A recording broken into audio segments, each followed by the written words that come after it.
Okay mga kawild, sa ngayon pupuntahan natin yung isang magandang dalaga dito sa bundok na madalas sinasabi sa amin ng mga tao. Ngayon, kahapon napuntahan namin pero binalikan namin ngayon. Ayan. Tignan nyo mga kawild yung kanyang kwento kung bakit siya dito nakatira sa bundok. Kung gaano kalungkot yung kanyang naging kwento na siyang dahilan kung bakit siya nakatira sa bundok. Bakit mga kawild, sabahan nyo kami at alamin natin kung ano yung eksaktong dahilan. Bakit dito siya sa bundok sa kabila ng kanyang itsura. Maraming tao yung nagsasabi na nagtataka sila bakit yung ganong kagandang babae, dalaga, ay nakatira sa bundok at dito namamalagi. At yun nga, nakakalungkot. Hindi rin siya nakakapag-aral sa ngayon. Tingnan nyo mga kawild, samahan nyo kami.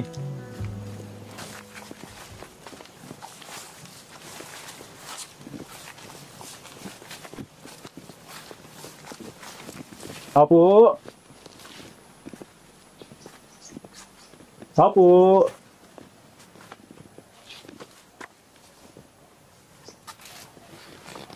Ay! Putoy! Ikaw si Jandik. Opo. Ay, ikaw, halika. Ayan. Ayun. So, sa mga kawild, yung kapatid ka ni, Daniela. Opo. Ayun. Ikaw lang nandito ngayon. Opo. Nasaan si ate mo? Andun po sa ilog po naglalaba po. Naglalaba. Opo. Ikaw naman, anong ginagawa mo? Pwede makita yung ginagawa mo. Sige po. Anong ginagawa mo ngayon?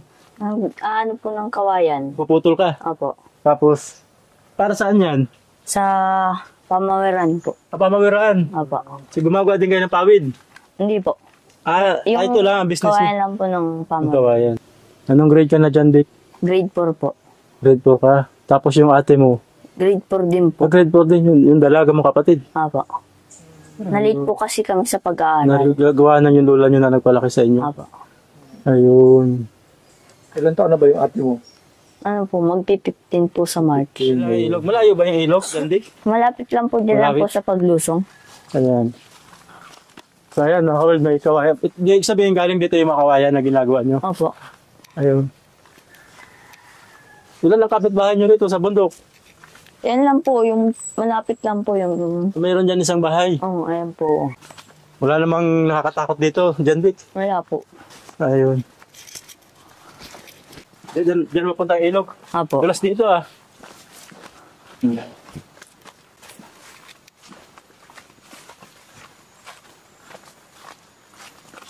Totoo ba Dick na ano? Totoo ba na yung lola mo nag-iipon pa kayo ng pera para mapadala sa pagamutan? Opo. Ayun, yun nga, yun. Kwento sa amin ng pumunta mga kawild na yung nag-scout sa kanila. Yun yung kwento. Itinuro sila kasi nga yung lola nila nangangailangan ng tulong. Pero mas malungkot na iwan yung dalawang bata. Yung dalawang magkapatid.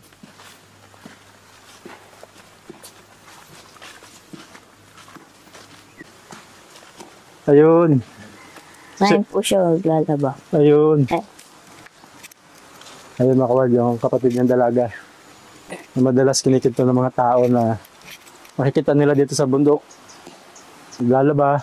Minsan nangunguha ng nyug, minsan nagkukupra. Totoo, marunong magkupra yan si ate mo. Sumasama sa kuprahan. Ay, hindi. Ba't nakikita daw minsan siya sa kuprahan? Tumutulong-tulong na siya. Opo. Tumutulong-tulong na. po. Yun lang. So, dito kayo naliligo. Sige, Dito po tawagin mo kami si ate mo. naliligo. Tawagin mo si ate mo. Te! Te! Uy! Dadeng! Ayan.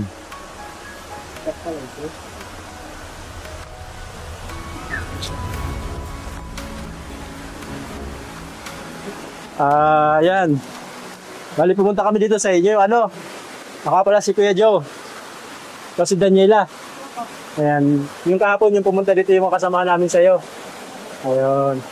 Sabi kasi ni Dick, pagdating namin doon, naglalaba ka nga daw. Dito ka talaga naglalaba? Opo. Ayun. Okay lang na ano. Nilagay ko to dito sa'yo. Sige. Ayan. Yan mga kawal, si Daniela. Yan yung kapatid ni Dick. So, ito yung ilog na pinaglalabahan nyo. Dito rin kayo minsan naliligo. Opo. Wala naman nakakatakot dito. Minsan din po nakakatakot pag wala pong kasama. Ah, ba't di ka ngayon sinamahan ni Jan Dick? Ano po siya eh, nagkakawayan po. Ayun. Pero wala naman dumadaan dito madalas na ibang tao. Wala naman. Wala naman. Ayun. Hindi maligo mga kawal, no? Palagay ko may isda ito. Meron. Mayroong isda? Apo. Mangangawil ka dito? Hindi pa. Ah, hindi. Parang maganda mangawil mga kawal. Ay po diyang bata. Ayun. Kami nangangawil na bata. Patapos ka na ba maglaba? Magpupukpuk pa po ako eh. Ay, pupukpuk ka pa? Papulitin ko.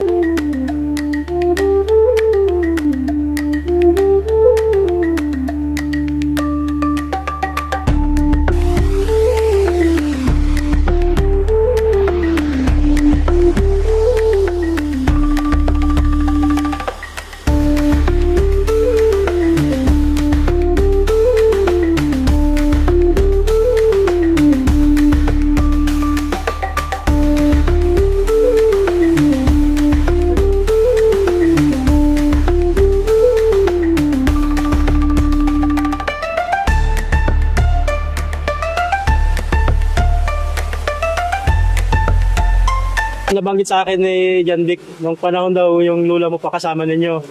Hindi pumapayag yung lula mo pag mag-isa ka lang. Opo. Ah, marami daw pala dito nakakatakot na tao. Minapunta po dito minsan mga... Nabutuan na lang po. Nabutuan na lang. Totoo ba yung narinig ko na kapag may ibang tao, umuwi kagad sa inyo? Opo. Ah, yun ang bili ng lula nyo. Ayun, totoo pala. Buti hindi ka naman natakot sa amin. Alam mo nang parating kami. Takot din. Matakot ka din. Kamukha ba namin yung mga nagugulo dito? Di naman. Hindi naman Di po. naman. Mga kabal. Bagay, talaga sa ganitong lugar, nasa gitna ng bundok, nakakatakot talaga kapag ka ganito. Yan. Pero wala ka pa namang naranasan na talagang ginawa ka ng masama, pinuntahan ka, hinabol ka, wala pa naman. Wala naman po. So nakikita mo pala sila, umaalis ka na kagad. Ayun. Yan. So, ito yung pamukpok. Opo. Kaya mga kawal, ito yung traditional na paglalaba, pinupukpok. Sabi sa ibang sa Manila, ba't daw pinupukpok yung damit? Matanong ko, ba't pinupukpok yung damit?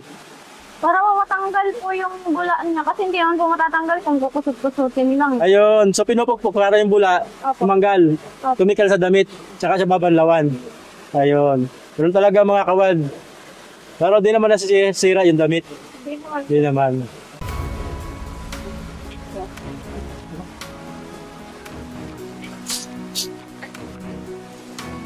Ayun, talagang malakas na malakas pa si Jandik ah. Kayang-kaya na.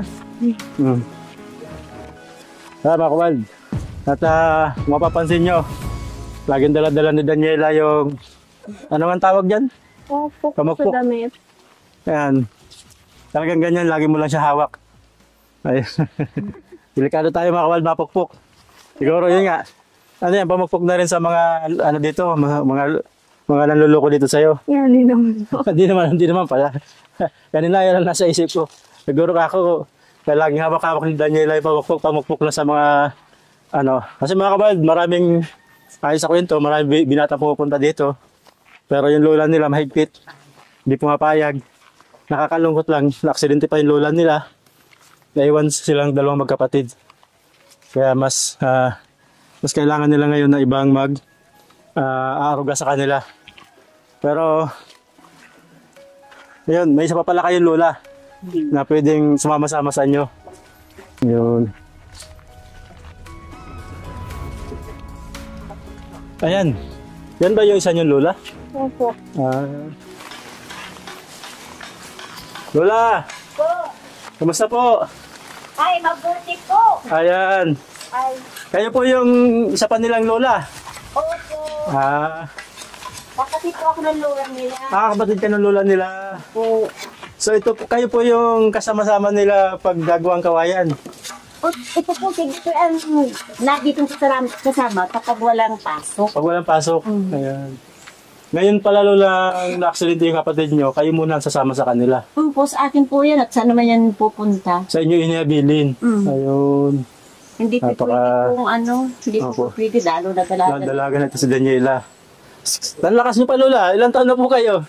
Magsi-70 na po ako sa November. Ah? 69. Tignan nyo mga kawal, iba talaga pag sa probinsya nakatira.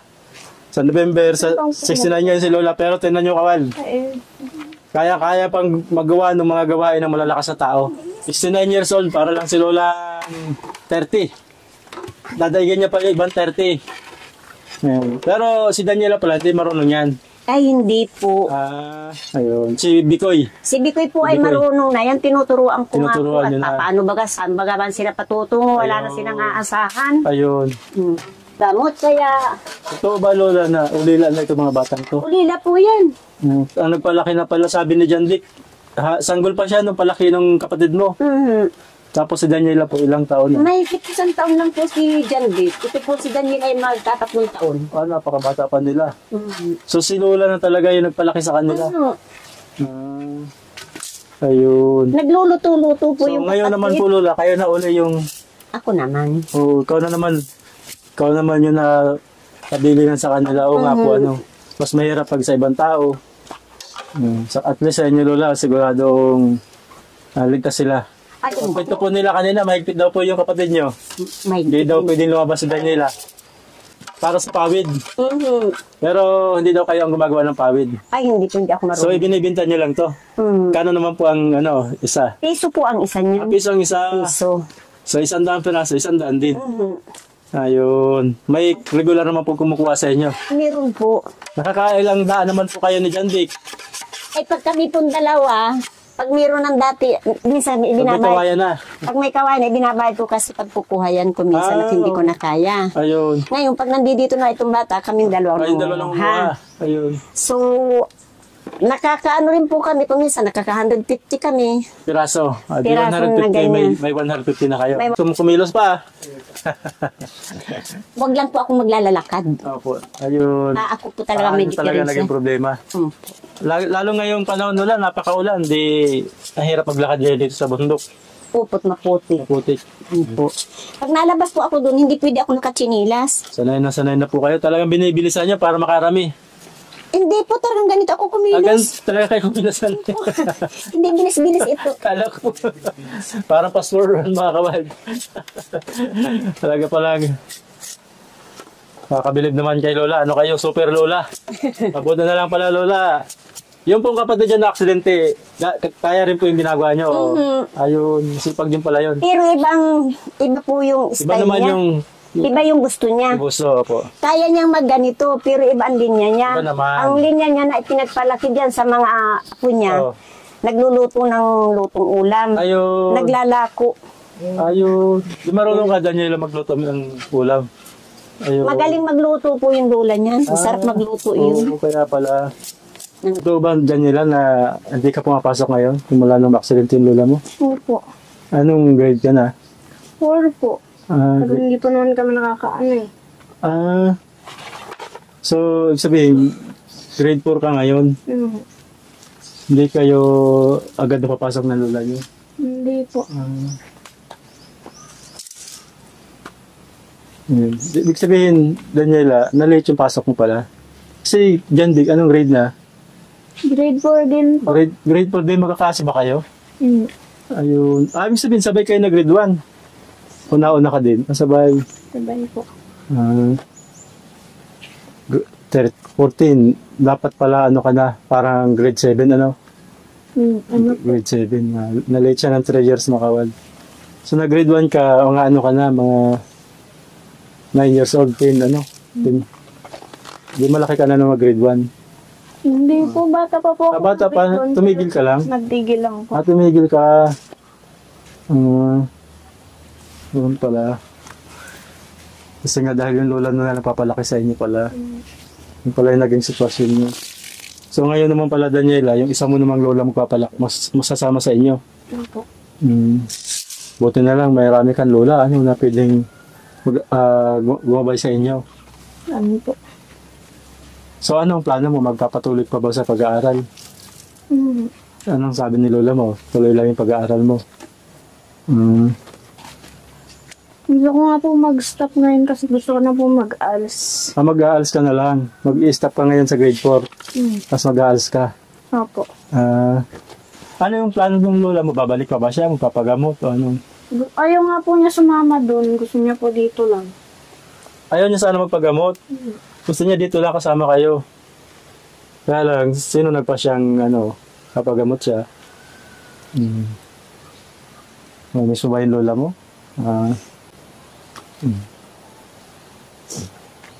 Anong huling sinabi sa inyo ng lola mo? Kung mawawala daw po siya, gusto niya dito siya ililibing. Oo. Gusto niya kasama kayo. Napakasakit talaga ng naranasan niyo, Daniela. Kasi nga, lola na lang yung kasama niyo, mawawala pa, gaganon pa. Nakakalungkot yung nangyari. Sana gumaling pa yung lola mo. Kung gagaling ba siya, babalik siya dito? Pero hindi na po yata yung bibigay ng anak niya. Yung tita mo? Tito mo? Tita po yun. Doon na siya titira. Napansin ko, parang kahit baby, wala Wala. May cellphone din kayo. Wala din ikaw, Danilo. Wala din. Ayun. Ganun talaga si lola nyo. Kahit cellphone. Bagay, totoo, makakabuti yun sa inyo. Yun ang dahilan kung bakit masipag kayo. Ang totoo, kanina, masaya kayo, nakita ko. Ngayon lang naging malungkot, naalala niyo yung lola nyo. Isang dahilan doon kasi wala kayong gadget. Yung cellphone, dahilan niya ng problema ng maraming kabataan sa ngayon. Maraming problema nakukuha sa cellphone na kumbaga pinagpala kayo kasi hindi nyo kailangan harapin yung mga problema na yun. Parang nakakaingit, pero ang totoo, hindi naman talaga nakakaingit yun. Ang mahalaga, masaya kayo dito. Ang minsan nga lang, may mga ibang tao pala na pagala-gala dito. So yun lang yung nakakatakot dito. Pero may kuryente naman kayo. Nakikitap lang po. Nakikitap lang kayo. Mga kabal, Dito ni Bea. bali, nakwento ni Daniela na yung palang lola niya, nag-iipon pa pala kayo ng budget, Daniela, para sa gasolina. Pang gasolina po Pang para gasolina. alis po. Hindi niyo pa sigurado kung magkano na naipon na pang gasolina. Meron ka bang gustong sabihin kay lola mo kung sakali? Ang bawa, makita niya ito? Ano po? Mag-iganta lang po dun sa Ayan. puntahan niya. Sigurado, pag nakwensit na pa doon ng mga tita mo, kapan po kay lola mo. May message ka ba? Kasi baka gusto ka pang sabihin kay lola mo na di mo nasabi. Ito, mapanood niya, mapakita sa kanya. Gusto niya sabihin bilang pasasalamat sa pag-aalaga niyo kay lola niyo. Kasi baka tama yung sabi mo, baka di na nga siya makabalik dito. At least napanood niya to. Anong gusto mo sabihin kay lola mo? Mag-ingat na lang po siya palagi dun sa wag po kami isipin kasi okay naman po kami. So, miss na miss mo na talaga agad yung lola mo. Hindi lang. Hirap talaga na naging sitwasyon yung Kaysa-isa yung pinakmamahal na lola na aksidente pa. Pero, yun nga, sakaling bumuti yung sitwasyon at magkasama pa kayo ni lola nyo, mas maganda. Pero at least, andyan yung isa ni lola na mahal din kayo. Gusto kami ibigay sa inyo para makatulong sa inyo. Kung sakali, kung ano ba yung kailangan pa ng financial na tulong, so sana makatulong. Galing ito kay Lori Bob. Maraming salamat po, Lori Bob. Lagi niyo pong tinutulungan yung mga tinutulungan namin. Tunay, no? Ano mo, pahawak nga.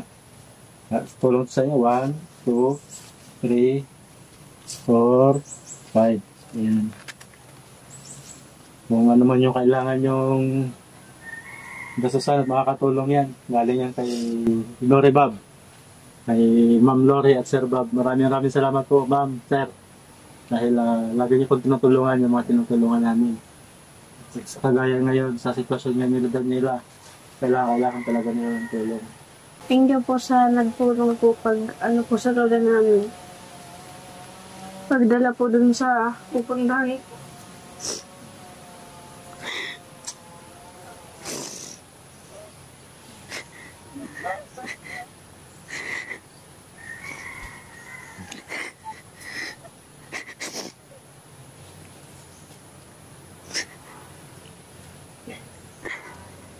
Nararamdaman ko po kahit hindi ko tunay na apo ito bilang nadanasan yan mga anak ko din kasi nung araw. Ayun. Nabaga silang nawalila. Ng tatay. Wala sa pagmamahal ng isang magulang. Ngayon nagagka din yung anak mo iba sa lola nila.